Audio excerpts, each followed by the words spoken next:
Welcome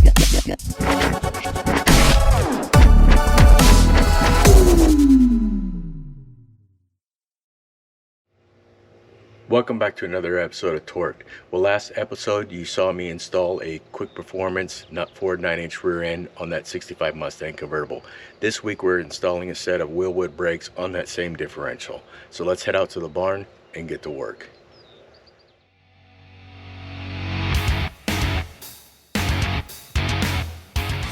Alright, so we're installing a Wilwood brake system on the rear end of that 1965 Mustang Convertible.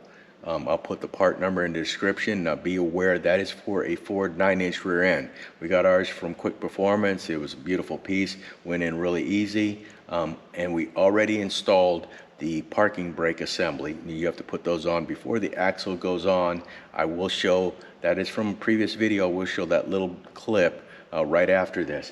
We do have our rotors, which are at 12.19 inches. We've got our 4-piston calipers, our brake pads, and our hardware kit.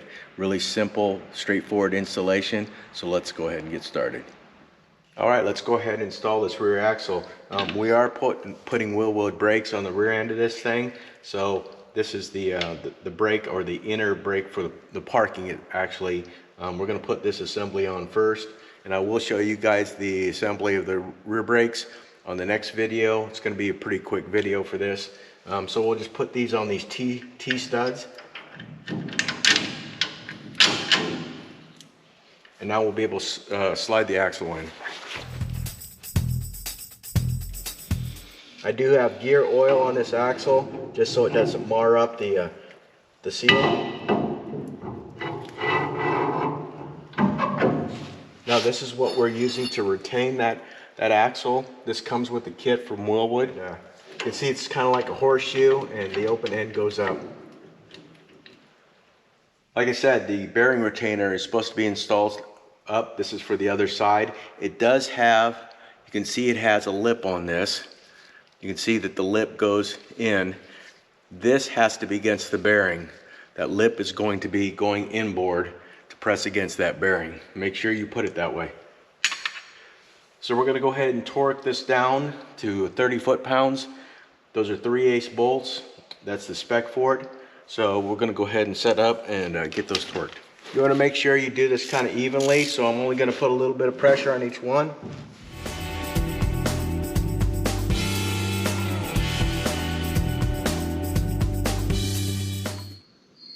Alright, so the first step is to install this little adapter ring, and as you can see, one side is smaller than the other side, and the smaller end goes outward, and the reason for this is they have the rotor, which it adapts to, and I'm sure they use this on many different configurations and many different bolt patterns. Our bolt pattern is 1/2-inch studs, and we're 5 by 4.5. So let's go ahead and see if we can find our bolt pattern on here. There it is. Got that all the way on, and we're going to put a couple nuts on and tighten those down just a little bit, just to hold it in place so we can get our gaps on our brake pads.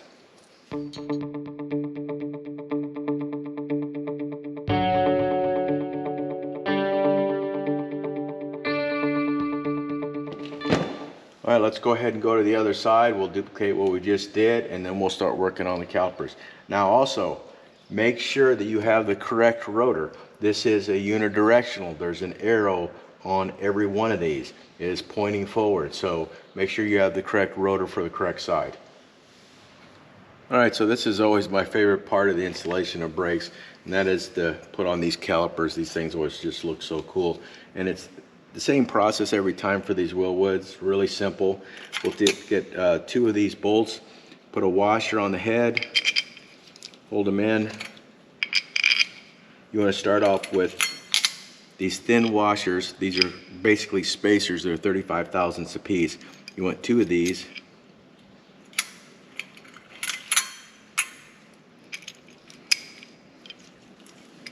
And this is a little bit to try and get these things started without dropping the washers out, but it's not that bad.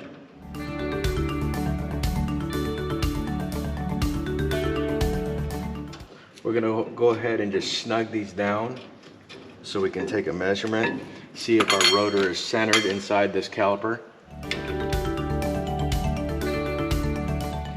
All right, so the next step we're going to do is we're going to see how centered this caliper is on the rotor. What we're going to do is measure the inside of the caliper to the rotor and then the outside of the caliper to the rotor.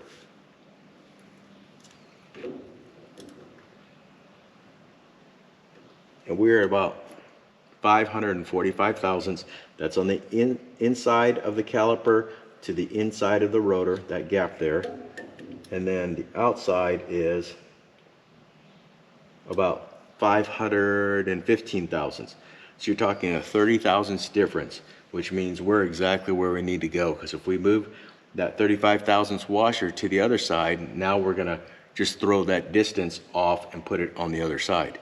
So we're exactly where we need to be. We're gonna go ahead and do the other side.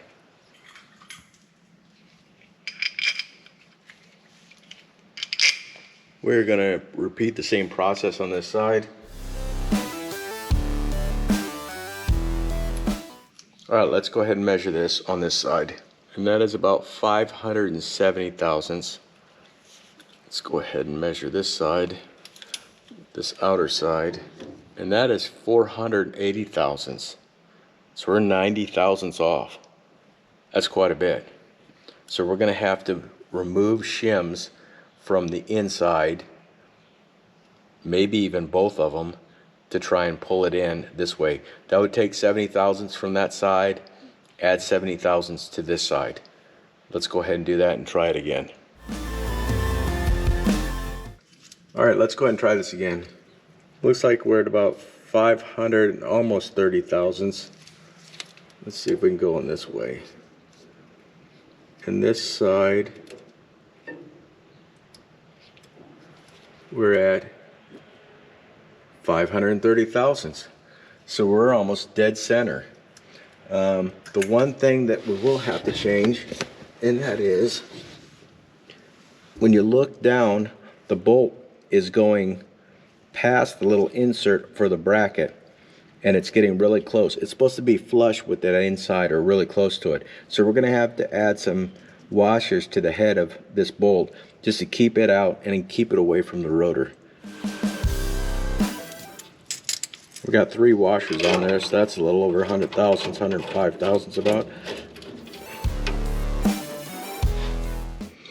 All right, so I will have to pull those bolts back out, and that's only to put some Loctite on. They recommend this Loctite 271 when you're going in with final time with these bolts and torque them to 40 foot-pounds. All right, on this side, the bolt end is sticking out just a little bit towards the rotor, so we're only going to have to put 1 washer on underneath the head, or add an additional one underneath the head, and then we'll go ahead and torque this down with the Loctite.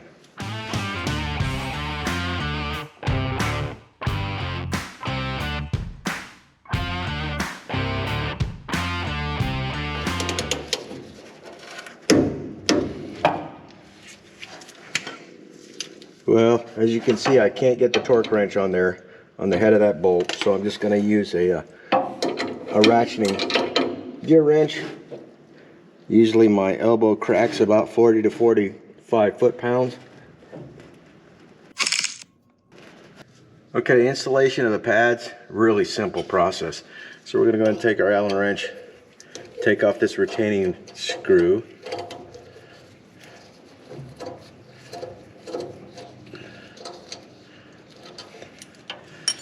Remove this retainer, you have to just pull it out, slide it right out.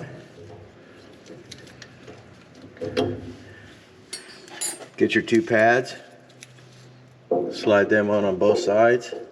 And if they slide in fairly easy, then you've done a good job of measuring. So you can see they slid in, no issue. Now we're going to put this retainer back on.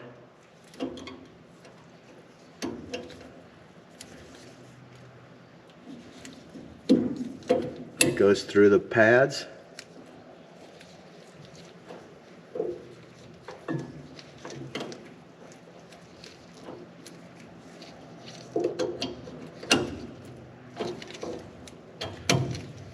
and then we put our retainer nut back on. But we do put some of this Loctite 271 on this retaining nut, or retaining bolt, sorry.